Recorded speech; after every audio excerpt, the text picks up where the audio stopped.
Hello प्यारे बच्चों, आप सभी का हिंदी मीडियम के इस नंबर 1 चैनल शुभम क्लासेस पर जोरदार स्वागत करता हूं। मैं सुधीर सर आप सभी को क्लास 10th में मैथमेटिक्स में मेरे प्यारे बच्चों वास्तविक संख्याएं हम डिस्कस कर रहे हैं। आज उसका फाइनल शॉर्ट का तीसरा दिन है।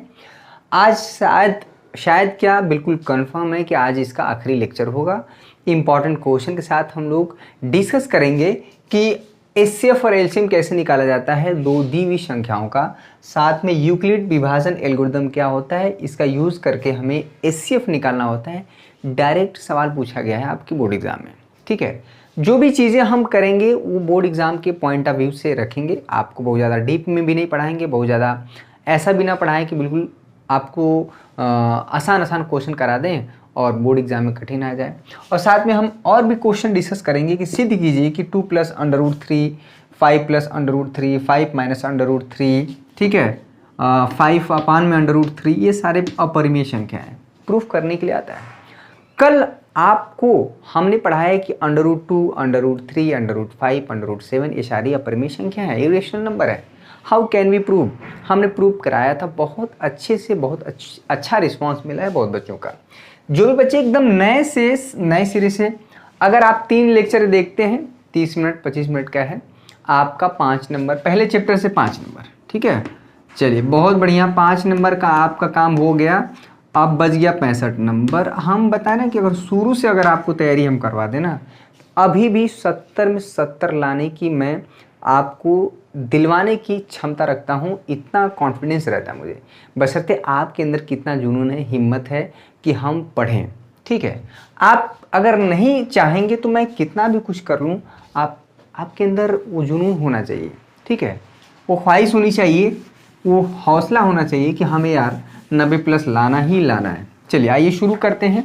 एचसीएफ एलसीएम और इन सारे सवालों को डिस्कस करेंगे। आखिरी लेक्चर होगा और पूरा चैप्टर का पूरा कॉन्सेप्ट हमने बहुत अच्छे से आपको समझाया है। 551 लाइक करना है, 551। जैसे लोग शगुन देते हैं ना शादियों में, 501 रुपया, 551, 1051, 1001, तो 551 दिमाग बैठा लीजिए। आइए शुरू करते हैं। एचसीएफ और एलसीएम का कॉन्सेप्ट समझ लें, उसके बाद सवालों को हल करेंगे। चलिए थोड़ा छोटा सा कॉन्सेप्ट है, एक फार्मूला है बच्चा, समझ लीजिए। उसके बाद सवालों को ही हम लोग करेंगे जो आपके बोर्ड एग्जाम में पूछे जाते हैं।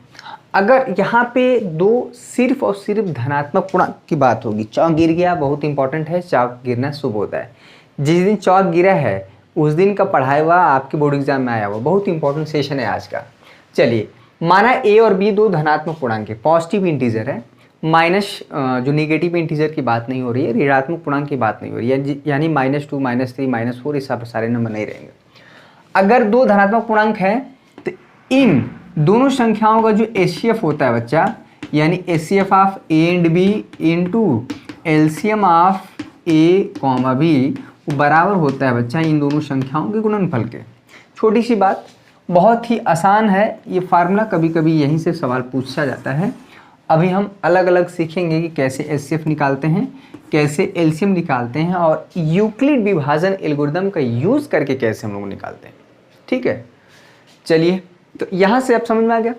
आइए ये फार्मूला इसको नोट डाउन कर लीजिए और अब हम क्वेश्चन करते हैं। ठीक है, बहुत आसान है, इस फार्मूले को नोट कर लीजिए, कोई बहुत बड़ी चीज़ नहीं है, बहुत बड़ा रॉकेट साइंस नहीं है। सवाल जो पूछे जाते हैं वो कैसे पूछ जाते हैं कि मान लीजिए, माना एक संख्या p है, देखिएगा यहाँ पे x² y⁴ इंटू z⁵, ये इक्वेशन, एक संख्या p है, एक संख्या q है। ठीक है, समझिएगा, यहाँ पे 2 है इंटू यहाँ पे x⁴ 1 है। ठीक है, यहाँ पे है y⁴7 इंटू यहाँ पे है z⁴2, एक दूसरी संख्या है। देखिएगा x⁴ कुछ नहीं लिखा है तो 1 होता है, अगर लिखा है तो ठीक है, नहीं लिखा है तो 1 पावर होता ही है।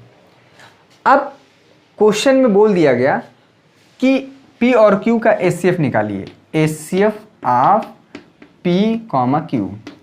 इन दोनों संख्याओं यानी जो संख्या p है, और देखिए नंबर होता है तब तो आसानी से हो जाता है, जब इस तरह से नंबर दे देता है तब आपको दिक्कत रहती है, और उसी दिक्कत को दूर करना ही तो मेरा काम है। चलिए समझिएगा, एक ही क्वेश्चन में आपको पूरा का पूरा चीज़ें क्लियर हो जाएंगी। ठीक है, x² y⁴ जो एचसीएफ होता है, इन दोनों में जो सबसे मिनिमम पावर होता है, अगर x के पावर 2 है, यहाँ पे x के पावर 1 है बच्चा, तो इन दोनों में नाम है हाईएस्ट कॉमन फैक्टर, ठीक है, महत्तम समापवर्त। लेकिन पावर जो लिया जाता है सबसे दोनों में, x के पावर 2 x के पावर 1 है, x के पावर यहाँ पे 1 लिया जाएगा। चलिए y के पास आते हैं, y के पावर 4 है, यहाँ पे y के पावर 7 है। दोनों के पावर में कौन पावर किसका कम है? y का पावर 4, ये हो जाएगा इनटू z के पावर 5 है और z के पावर 2 है। दोनों में पावर किसका कम है? z स्क्वायर, ठीक है। तो ये एचसीएफ जो हो गया, यहाँ पे 2 नहीं होगा क्योंकि 2 कॉमन है ही नहीं, तो यहाँ पे हो जाएगा x y के पावर 4 इंटू जेड स्क्वायर, ठीक है बच्चा। यानी संख्या p और q का जो एचसीएफ हुआ, हाईएस्ट कॉमन फैक्टर हुआ, वो ये हो जाएगा। क्लियर हुआ? इसमें कोई दिक्कत परेशानी हैरानी दुख तकलीफ नहीं होना चाहिए, नहीं होना चाहिए। एलसीएम देखिएगा, एलसीएम देखिए, अगर p और q का निकालना हो तो इन्हीं दोनों में जो हाईएस्ट पावर होता है, इसका नाम है एलसीएम, लोएस्ट कॉमन फैक्टर। लेकिन पावर जब देखिए उल्टा है, दिमाग में सेट करिए, क्वेश्चन आते हैं कई बार, ठीक है।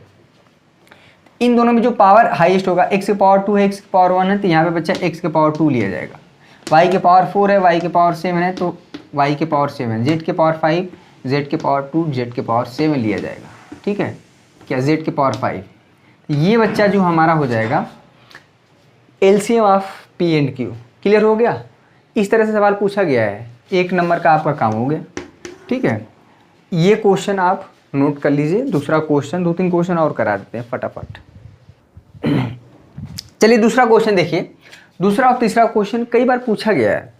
एक क्वेश्चन ऐसे भी पूछा गया है यूक्लिड विभाजन एल्गोरिदम का यूज़ करके, ठीक है, उसको भी हम करा देंगे, बहुत आसान है।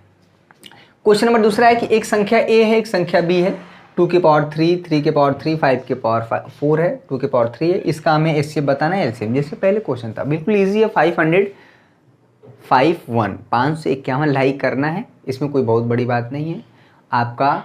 बस हम 1 सेकेंड मांगते हैं, एक उंगली तुरंत क्लिक किए, लाइक पे काम हो गया। कमेंट सभी बच्चों का करना है, सभी बच्चे कमेंट करें अगर आप चाहते हैं कि चैप्टर नंबर 2 यानी कि 2 चर वाले रैखिक समीकरण युग्म का फाइनल सॉर्ट दिया जाए। अगर आप चाहते हैं उसमें अच्छे अच्छे क्वेश्चन कराया जाए जो 2021 बोर्ड एग्जाम के लिए इंपॉर्टेंट हो, और पिछले साल के जो क्वेश्चन है वो कराए जाए। इसमें पिछले साल के क्वेश्चन इंक्लूडेड हम जो करा रहे हैं, ठीक है।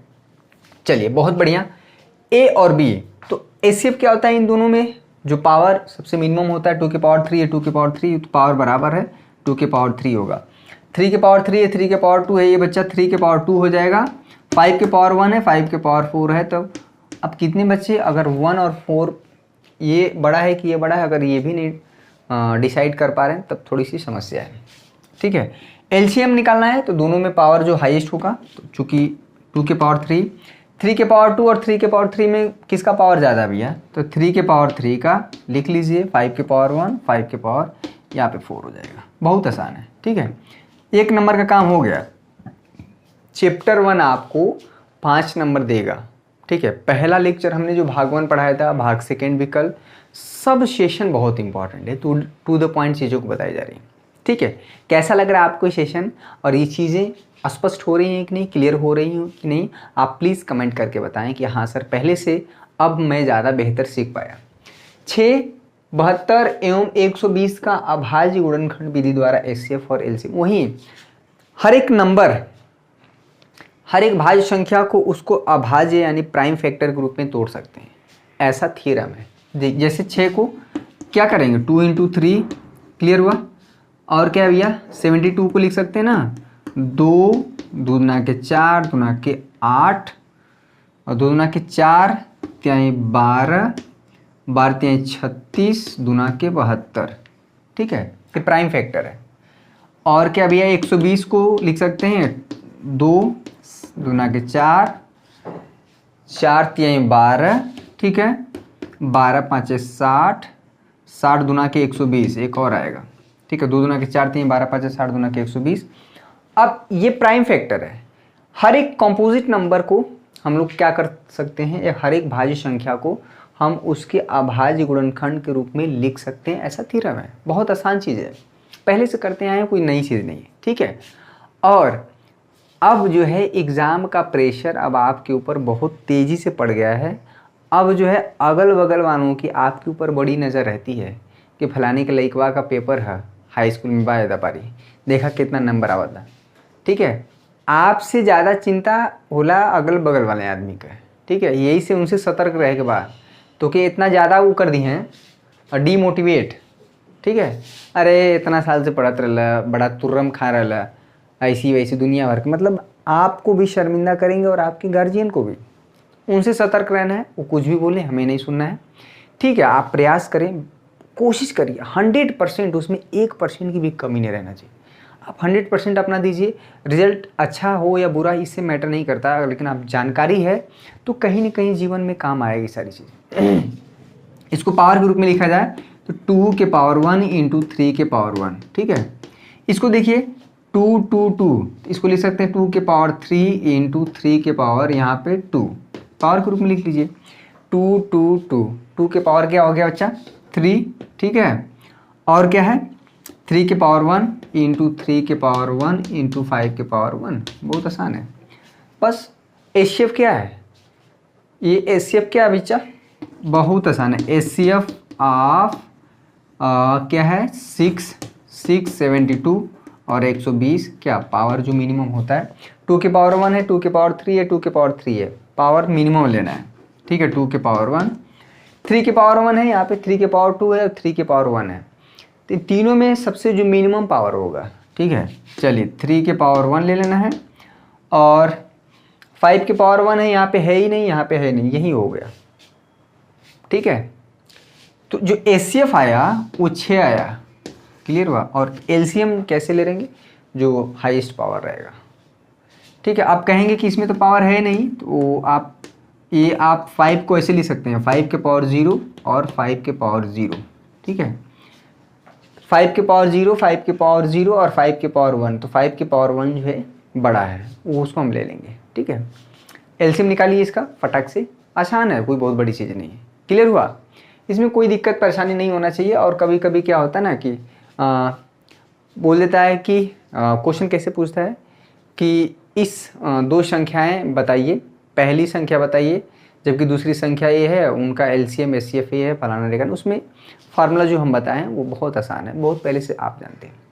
ठीक है, चलिए एक क्वेश्चन बहुत ज़्यादा इंपॉर्टेंट है, 5 माइनस √3 दिखाइए कि अपरिमेय संख्या। इस तरह के सवाल पूछे गए हैं कई बार। चलिए बच्चा, बहुत ज़्यादा इंपॉर्टेंट क्वेश्चन है, बहुत बार पूछा जाता है। बस इसमें चेंज कर देगा, 5 प्लस √2 कर देगा, √7 कर देगा, √11 कर देगा यहाँ पे नंबर, लेकिन इस क्वेश्चन को करने का जो तरीका है वो बिल्कुल चेंज नहीं होगा। आप सभी को कमेंट करके बताना है कि चैप्टर नंबर 2 2 चर वाले रैखिक समीकरण युग्म आपको पढ़ना है कि नहीं, या सारे बच्चे कमेंट करके बताएं किस चैप्टर का, यानी 11 चैप्टर आपको पढ़ने हैं, किसमें सबसे ज़्यादा आपको प्रॉब्लम हो रही है।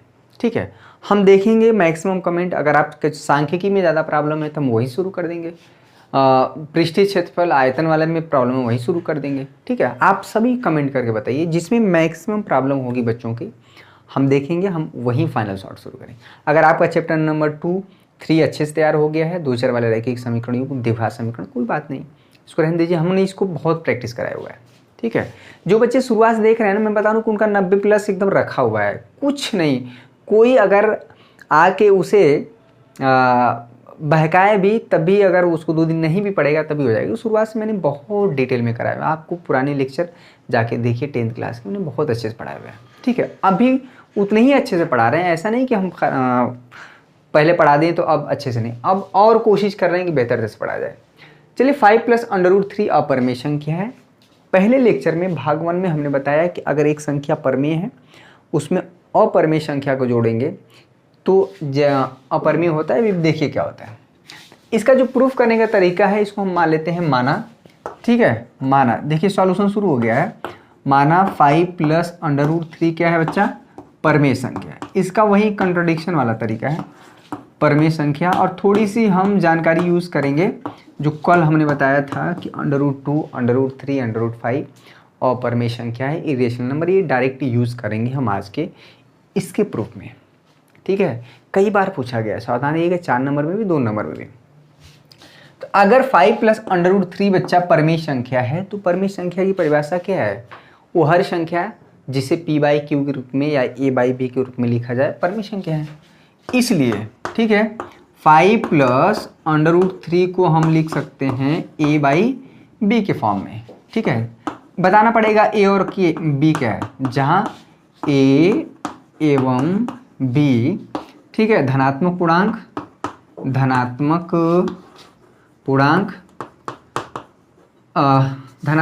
मान लीजिए अंडरस्टूड है, जहाँ a और b क्या है अभाज्य संख्या है। ठीक है, ये कल वाले प्रूफ में भी हम लोग यूज किए थे। अभाज्य संख्या है, कॉपी पर नोट करिए। जितना आप लिखेंगे बच्चा उतना आपका अभ्यास होगा, और अभ्यास से ही गणित है। ठीक है, अभ्यास से ही आप चीज़ें सीख सकते हैं। जहाँ a और b क्या है अभाज्य संख्या, अभाज्य संख्या समझ में आ गई कि a और b में जो है 1 के अलावा और कोई उभयनिष्ठ गुणनखंड नहीं है। ठीक है, इसका मतलब ये हुआ a और b हमारे क्या है पूर्णांक है, जैसे 2 हो सकता है, 5 हो सकता है, 7 हो सकता है, ये सारे पूर्णांक है। ठीक है, धनात्मक पूर्णांक। तो क्या करेंगे कि √3 को यहीं पर रोकते हैं बच्चा, a बाई बी, 5 को उधर ले जाते हैं, इसमें कोई दिक्कत नहीं होगा, -5 हो जाएगा। ठीक है, कोई बहुत बड़ी चीज़ है नहीं, आसानी है। चलिए √3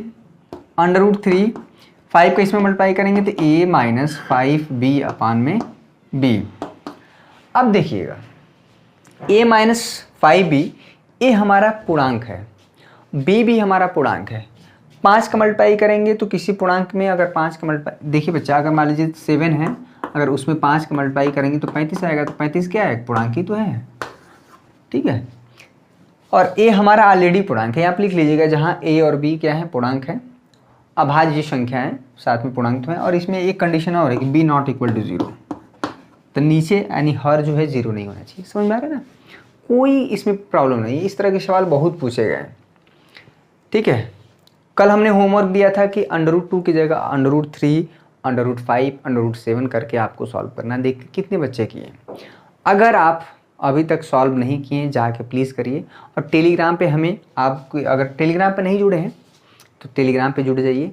551 लाइक करना है, और शुभम क्लासेस पे आप आप चैनल पर नए हैं, चैनल को सब्सक्राइब जरूर कर लीजिएगा, बेल आइकन को दबा लीजिएगा, ताकि आपको 7 बजे वीडियो का नोटिफिकेशन आपको मिले। अगर नहीं मिलता है तो वीडियो पड़ता है। ठीक है, चलिए आपको रेगुलर वीडियो प्रोवाइड होगा। अब देखिए a माइनस 5b को एक नया मान लीजिए c, और b तो नीचे है, ये है जहाँ पे हमारा क्या है c, जहाँ पे c हमारा क्या है बच्चा a माइनस 5b क्या होगा, ए बी भी एक क्या होगा, एक पूर्णांक होगा। ठीक है, क्योंकि पूर्णांक में पूर्णांक को जोड़ते हैं, घटाते हैं, मल्टीप्लाई करते हैं, फिर से एक पूर्णांक ही आता है। इसलिए जो यहाँ पे c बाई बी हुआ एक पूर्णांक है, ये भी पूर्णांक है, और b नॉट इक्वल टू 0। तो ये जो राइट हैंड साइड हुआ इसको आप समीकरण नंबर 1 दे दीजिए। तो ये जो c बाई बी हुआ एक डिफिनीशन फुलफिल कर रहा है बच्चा परिमेय संख्या का।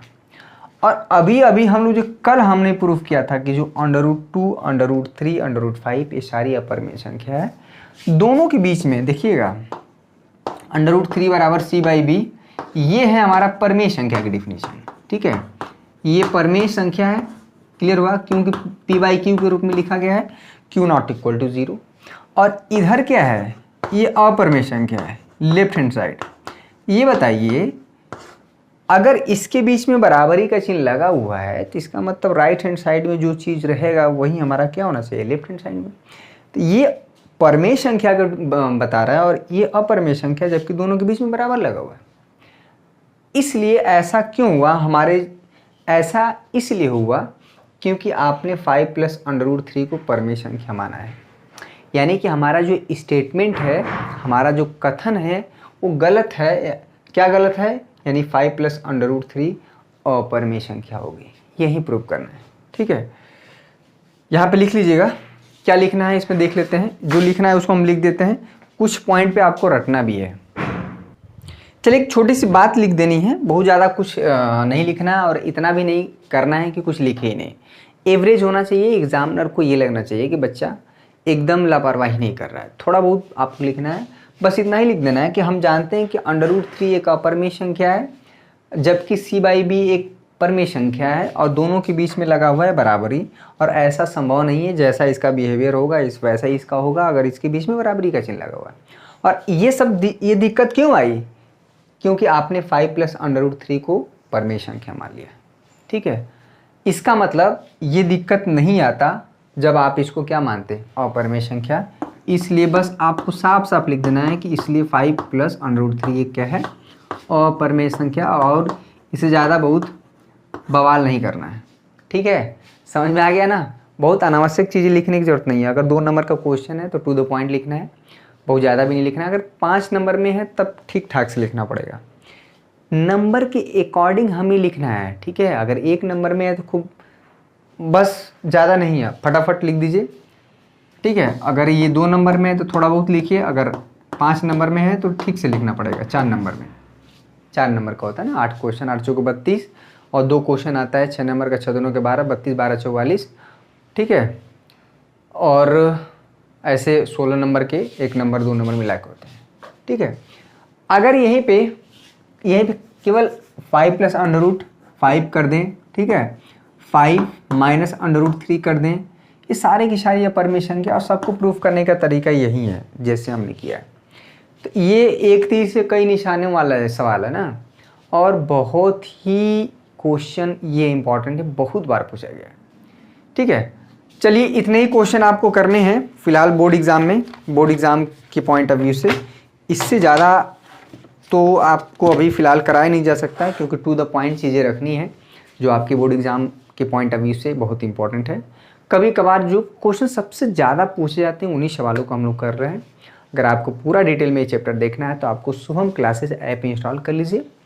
पहले चैप्टर को मैंने डिटेल में बहुत अच्छे तो 2 बार पढ़ा दिए। ठीक है, तो शुभम क्लासेस ऐप इंस्टॉल करना है अपने मोबाइल के प्ले स्टोर से, और उसमें अपने मोबाइल नंबर या ईमेल आईडी द्वारा लॉगिन करके फ्री वीडियो का सेक्शन बना हुआ है नीचे।